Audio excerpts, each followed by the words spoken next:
There you have it, guys. It is official. Alexander Isak is now a Newcastle United player. The club record transfer of £60 million brings the Swedish striker from Real Sociedad to Newcastle United. It is now officially announced by Newcastle, and fingers crossed, we could have him playing this weekend. So it's done, it's dusted, the deal is official. Deep breath. There has been a lot going on in the last 24, 48 hours, but it is officially done, and I'm over the moon. We've brought in that striker that we wanted. A huge statement signing. £60 million for this guy is incredible. And Eddie Howe spoke this morning about Isak. He also spoke about Dubravka. I want to talk about him. There is also loads of news coming out on the main man, Paqueta, that I want to get into. And also have a little bit of a chat about João Pedro as well. So if you are new to the channel, or you just haven't hit that big red subscribe button yet, please do. It really helps the channel. We are less than 1 week left of the transfer window, and I've no doubt we are going to have plenty more to talk about. And let's not forget, we've got a season to play as well. It feels like it could be a while until we even get into that. There's so much going on in the transfers, but cannot wait to see what we can do. Not only in the next week of the window, but this season as well. We've brought in that big man up front, 6'4", Alexander Isak is going to make a big difference to our season. So let's talk about him first. As I say, Eddie Howe actually spoke about him in his press conference this morning.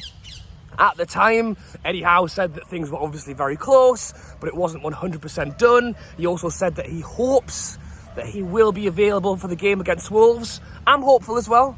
Not to say that I think he will start the game against Wolves. We know that Eddie Howe is quite particular over how he likes to play and what he wants his players to do, and really without much time with the squad, I'm not sure that he will start against Wolves. I imagine it'll be Chris Wood. It's understood that the Callum Wilson injury is going to be about 3 to 4 weeks, and Eddie Howe was asked about that.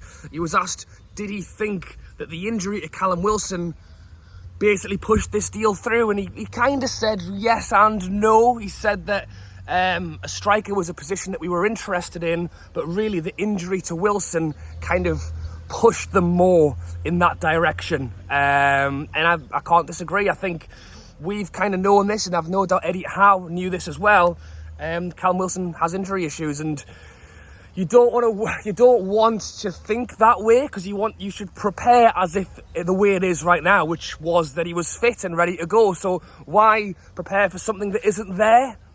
But in a way, having him get injured, I think, has pushed this one through that little bit further. So it's done, as I say, announced by Newcastle. We can, as I say, celebrate, but also just take that deep breath and start to look at our next targets. One of those targets was João Pedro. It was understood that this guy was pretty much done and dusted, over the line, done deal, in the words of Fabrizio Romano. But there is now news coming out to say that, in fact, it looks like Newcastle will turn their back on the João Pedro deal. It's a strange one, because I would still like to see him come in, but when we've just went and spent 60 million on Alexander Isak, I don't really feel like I've got too much room to complain if we don't get João Pedro as well. It would be great to bring in another attacking player who could really add. Still a young player, can play striker, can play wide, so it would be a real asset in terms of positions on the pitch. But it's understandable that we potentially won't go out and bring in another player of a similar nature straight after we've just spent 60 million on another one. So let me know your thoughts on João Pedro down below. It's also understood that I think Watford weren't keen on letting him go either.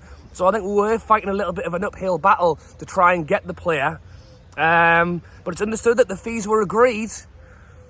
Are Newcastle going to push through with that one, or are they going to pull out? But as I say, the news on that one is kind of saying that we have kind of stepped back on that one. And then another player that we're actually linked to leaving is Dubravka. And Eddie Howe did speak about Dubravka this morning. He said that Dubravka is being linked with Manchester United. And Eddie Howe said that Dubravka has not spoken directly with Manchester United. However, the clubs have been in contact. So this is legit. The links to Martin Dubravka leaving for Manchester United are real. And I think Eddie Howe pretty much said that he'll have to wait and see what happens on that one. He said that he's reluctant to let him go. I think that's the same with all Newcastle fans. You know, why would we want Dubravka to go? If anything, it's a great bit of competition for him and Pope. Is he going to go from second place Newcastle to second place Manchester United? Or has he got more chance of replacing De Gea than he does Nick Pope? I would potentially say yes, to be honest. I think Nick Pope has just been brought in. He's been brought in for a reason. Eddie Howe wants to play him. Meanwhile, over at Manchester United, De Gea's letting in daft goals against Brentford. So, and we saw with Ten Hag as well, he's not scared to drop players. We saw him drop Maguire. We saw him drop Ronaldo. Could he be the big one to drop De Gea and play Dubravka? I mean, Dubravka's, for me, a fantastic goalie. He's definitely a Premier League goalkeeper, and he should be playing first team. To be fair, that's the one thing I will say. And because of that, I wouldn't begrudge him if he left, because I think he should be playing first team football. Whether he's going to definitely get that in Manchester United, we don't really know. But I don't think he's going to get it at Newcastle. And as I say, he's been a great player, a great servant of the club. If he wants to go and try and find himself some football, I don't think there's too much we can do about that one. And as I say, since bringing in Alexander Isak, it sounds like the Pedro one's gone cold. What's happening with other links? Well, the Chelsea players that are being linked with appear to be hotting up. It's understood that it's Gallagher is the man that Newcastle are holding out for. Now, there's been links to Pulisic and Conor Gallagher. It's understood in the media at the moment that Gallagher is the one Newcastle are holding out for. Obviously, he is the centre midfielder. He's a great player. And I said this from the very start. I'm not necessarily the position that I think we definitely need, but of the players that we've been linked with from Chelsea, the millions of players from Chelsea who were all going out on loan, of all of them, I would say that Gallagher, for me, is the best player. I think he isn't the wide man that we maybe need. And don't get me wrong, if we get Pulisic, I think that's a great one as well. I think he's one of Chelsea's best wide men, to be honest. So a little bit confused as to why he's going out on loan, unless it's him who's pushing it. Who knows? But I think Gallagher is the one who, for me, is the best footballing, the best footballer.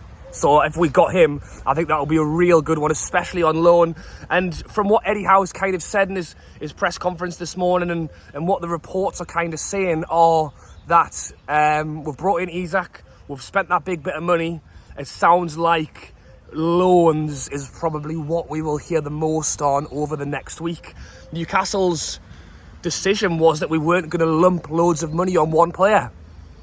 And again, following what Eddie Howe said this morning, I do think that the Callum Wilson injury changed that philosophy. I think the club realised that we needed to go out, we needed to get something done. There was no more time to waste. Boom. Spend the big money, get in Isak. Eddie Howe said that he thinks he'll suit the Premier League perfectly. His stature, his style of play, his link-up play, it's all very suited to an English Premier League team. So I'm very excited to see how he does.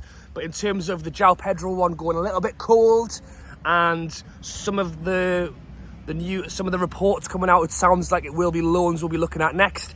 And if we do get Gallagher in on loan, I think that'll be spot on. I think it will be really good. A fantastic player. Hudson-Odoi looks like he's off to Bayer Leverkusen, so that's one less to choose from. But as I say, there's about 50 of them. Well, that's how it feels. So I'm sure we'll get one. And then the main man, Mr. Lucas Paqueta. It's not looking good, Newcastle fans. If you're a Paqueta man, it's not looking good. However, there might still be some good news, because one of the big things really is that Paqueta is being linked to West Ham. I think it would be a real punch if West Ham went and got him, because that means that we can't go in for him in January or next summer. If he goes to West Ham, I think it'll be pretty tough to steal him away. But it's understood that West Ham placed their initial bid of around 33 million that was rejected.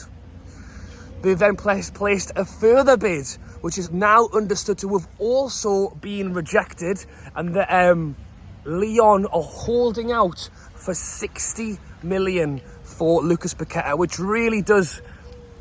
It's similar to kind of what happened when we were linked first time round, back when Arsenal were in for him, and it kind of felt like people play.